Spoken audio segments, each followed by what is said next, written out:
Bloomberg Audio Studios. Podcasts, radio, news.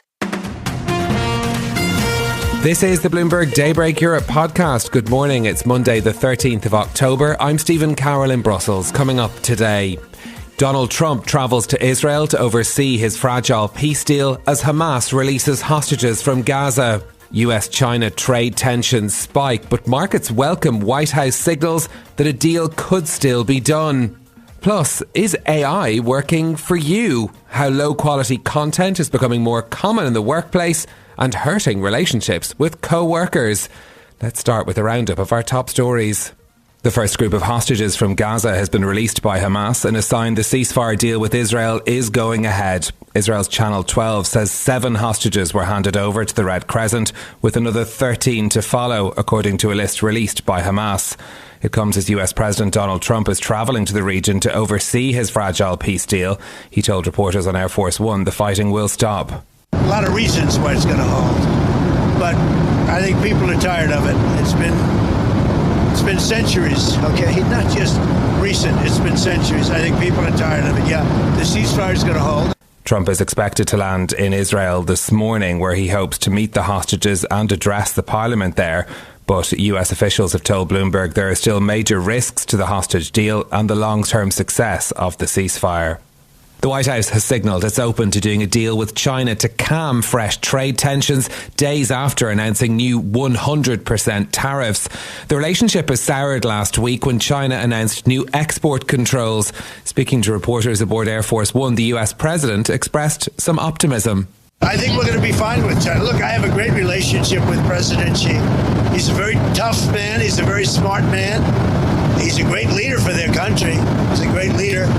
And I have a great relationship with him. I think we'll get it set. I know what happened. I really understand what happened. And I'm not even saying he's wrong. But then we met him with something much tougher than what he did to us. Donald Trump also posted on social media, quote, "Don't worry about China, it will all be fine." The remark suggests that the US is trying to reassure markets that a tit-for-tat escalation isn't inevitable. Meanwhile, Beijing's Commerce Ministry maintained its position on the trade war, stating, "We do not want it, but we are not afraid of it." The latest spat comes as Chinese exports in September were up by 8.3% compared to last year. The number is far above what economists had expected and is despite shipments to the US falling by a quarter. Now, stocks, oil and cryptocurrencies were hammered on Friday by the flare-up in US-China tensions, but equity futures on Wall Street are jumping on the change in tone. Meanwhile, traders are priced in for an extremely volatile earnings season. Options data compiled by Bloomberg shows investors are bracing for potential moves of 4.7% for the average stock on the S&P 500. That's one of the highest levels since the COVID pandemic. Since the tariff-fueled meltdown in April, the index has hit record highs on AI optimism and hopes for Federal Reserve interest rate cuts. Some analysts warn that leaves a thin cushion for bad news. France's President Emmanuel Macron has announced a new cabinet. The announcement comes amidst growing pressure to prevent a political crisis and pass a budget. Bloomberg's Tiwa Adebayo has more. 1 week ago, French Prime Minister Sébastien Lecornu offered his resignation speech on the steps of the Hôtel de Matignon in Paris. Today, he's back in office, tasked with warding off a political crisis and getting a budget approved before the end of the year. But his government still faces a number of obstacles, including no confidence votes at the National Assembly later this week. Both the far right and the far left have vowed to support motions to topple the reappointed Prime Minister, whatever policies he proposes. Speaking to reporters over the weekend, Lecornu shared his intention to press ahead, with or without the help of political forces. In London, Tiwa Adebayo, Bloomberg Radio. In Japan, the Komeito party, a former ally to the ruling LDP, has hinted it hasn't ruled out cooperating with the opposition.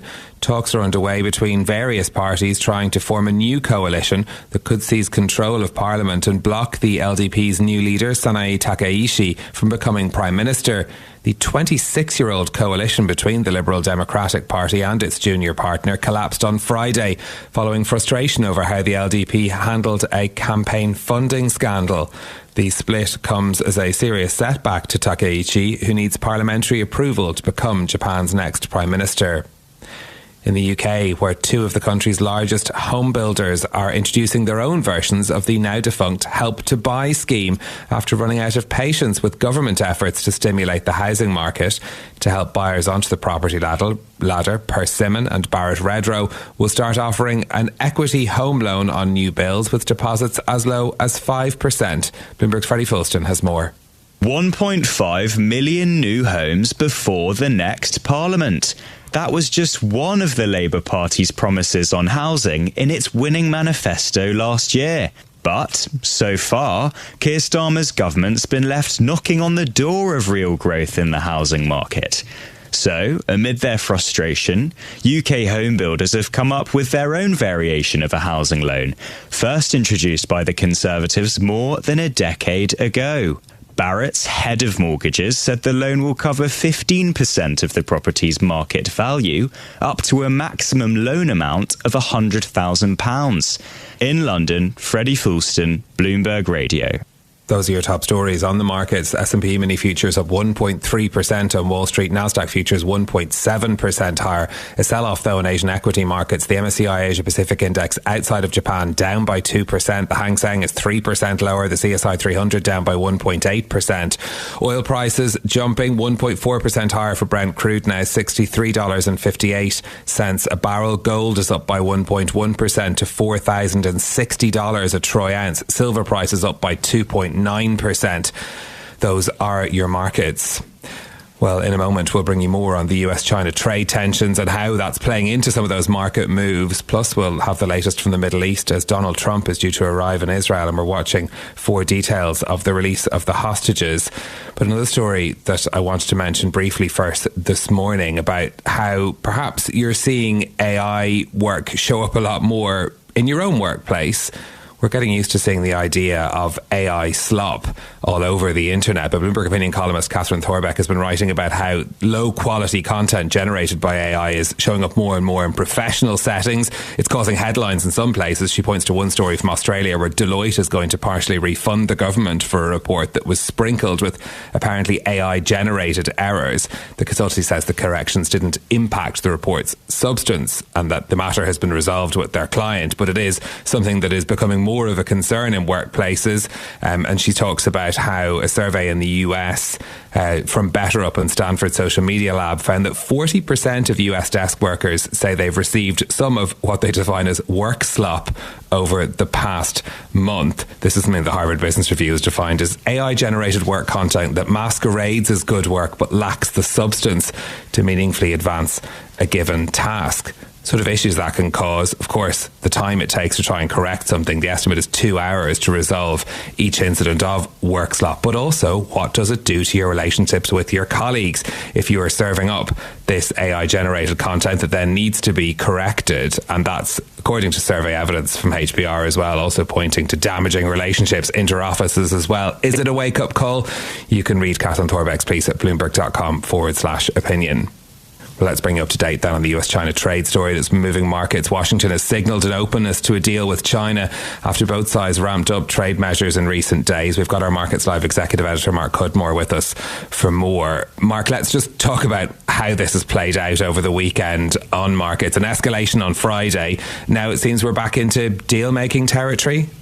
Yeah, good morning, Stephen. I don't think we're quite on deal-making territory, but you're right that we've kind of bounced back from the extreme panics of Friday into the close. Most stock markets and futures markets closed at the lows on Friday, and then after major equity markets and futures markets closed, we then had a crypto market collapse, and it was a really kind of a bit of flash crashes right across the cryptocurrency universe. So that got people quite worried for how the weekend was going to go. But of course, then on Sunday, Trump kind of backtracked and he said it'll all be fine. And open up the door to the fact that there could be a rapprochement before the November 1st deadline. And then, he said there's plenty of time and he's still hoping to meet Xi Jinping. I think it's important to emphasize here that all the conciliatory moves have become from the US. China didn't take their call on Sunday, and they've got no rush to necessarily, agree to kind of step back on this. I think the escalation happened from the US and the backtrack is from the US, but I think neither side's going to want to lose face quickly. Now, I know that Trump's already offered some concessions, but I don't see why Xi Jinping would rush to take them immediately. I think, he can get a bit of a victory out of this. Trade data this morning showed that China is doing just fine without the US trade data.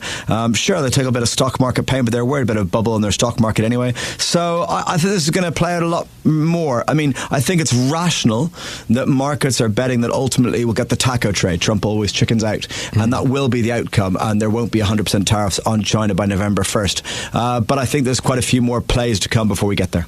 What should we be watching out for next? And you mentioned November 1st as being the deadline that some of these new US measures would come into force. But as Donald Trump and others have signalled, that gives us plenty of time, frankly, for things to change. Yeah, I think the key thing is whether the meeting between Donald Trump and Xi Jinping goes ahead. So any updates on that being confirmed or details around that, or that being seriously cast into doubt is really quite vital.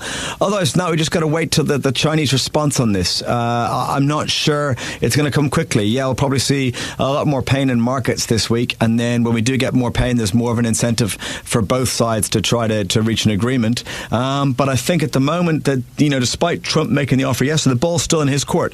It's the US that suddenly went 100% tariffs on Friday, so they're the ones who really ratcheted it up, and they've got to kind of unilaterally probably make it clear that they kind of overstepped before you'll see China concede some stuff as well. Okay, Mark Cudmore, our Markets Live Executive Editor, thank you very much for joining us. Stay with us. More from Bloomberg Daybreak Europe coming up after this. And we're watching, of course, the continued market reaction playing out there as we're looking at those US stock futures pointing higher for the moment. And as Mark was pointing out to things have really shifted in terms of sentiment since last week. But I would also draw your attention to the sell-off that we're seeing on Asian equity markets today. In particular, we're looking at the MSCI China index down by 2.8% this morning. And that jump in both gold and in silver as well, very much in focus. A historic short squeeze, in fact, happening in silver that's adding to the pressure that US-China trade tensions have put on the metal. So it's trading at the highest level now in decades and up 2.7% on the day. Gold prices higher as well, up by 1.1%. Well, let's turn to the Middle East now. US President Donald Trump will arrive this morning to herald his ceasefire deal ending the Israel-Hamas war. We're also watching for developments as Israeli hostages are due to be freed from Gaza this morning. Our Horizons Middle East and Africa anchor Jemana Bersetchi joins us now for more. Jemana, what is the latest that we're hearing from Israel this morning? Yes, good morning. Well, this is a monumental day, the day that many in the region have been waiting for, not least the families of those hostages. And just in the past few minutes, we've got word that 7 hostages have now been handed over to the Red Crescent. Local Israeli media saying that all 7 of them are walking, so that is all that we know about their health at this point. And at the same time, the huge crowds have congregated in Hostage Square in Tel Aviv in anticipation of the first images of those hostages. Now, at the same time as well, we are seeing mobilization of Palestinians in Khan Yunis, where they are also waiting to hear about the names of the Palestinian detainees and prisoners who are set to be released in this hostage for prisoner exchange. That has been one of the most contentious part of the discussions over the last couple of days, because Israel had to sign off on the list of detainees and prisoners that were to release. Some of them were serving life sentences, and some of the names were just too incendiary for Israel to sign off to. But at this point in time, what we do know, the latest, is that those 7 hostages have now been handed over to the Red Crescent for initial checkups on their health. And we know that many hospitals, doctors are on standby to offer additional support. About 40 minutes ago, Hamas published the full list of the 20 hostages that will be released this morning. And as time goes by, we expect more of them to be released and handed over to the Red Crescent. And of course, President Trump will be landing in the next hour as well. Of course, and that story moving very quickly as well. But speaking of the US president, he's confident in comments he made on this journey to the Middle East that both sides will stick to this truce. What are the key challenges this deal is going to face from here? Well, the key challenge primarily is turning a ceasefire into a long-term security arrangement and one that actually secures and guarantees peace on both sides. And to get there, you've got many different hurdles that you need to get through, not least questions regarding Hamas disarmament. Now, Hamas have said over the weekend, various officials have said that while they are willing to make concessions on the future governance of Gaza, they still want to be involved in any talk about the future of the Strip. And number two, they're not going to be handing down their weapons so easily. And actually, there are many reports of the weekend also about Hamas authorities looking to reassert some of their presence in various parts of the Strip, administering punishment on those Palestinian factions who are seen to be working too closely with the Israelis. So this in itself probably foretells some of the problems that are going to be present vis-a-vis putting together an actual incredible governance system for Gaza. And at the same time, questions around the scale of Israel disarmament. President Trump has been calling this the end of the war, but quite obviously and evidently, the Israeli Prime Minister himself has said nothing to that effect. He's talking about today being a momentous day, but not necessarily that this is the end of the war in itself, because of all of these other complicated questions that need to be resolved first.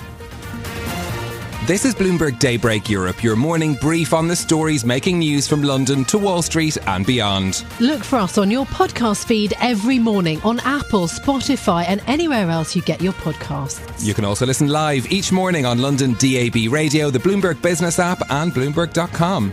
Our flagship New York station is also available on your Amazon Alexa devices. Just say, Alexa, play Bloomberg 1130. I'm Caroline Hepker. And I'm Stephen Carroll. Join us again tomorrow morning for all the news you need to start your day, right here on Bloomberg Daybreak Europe.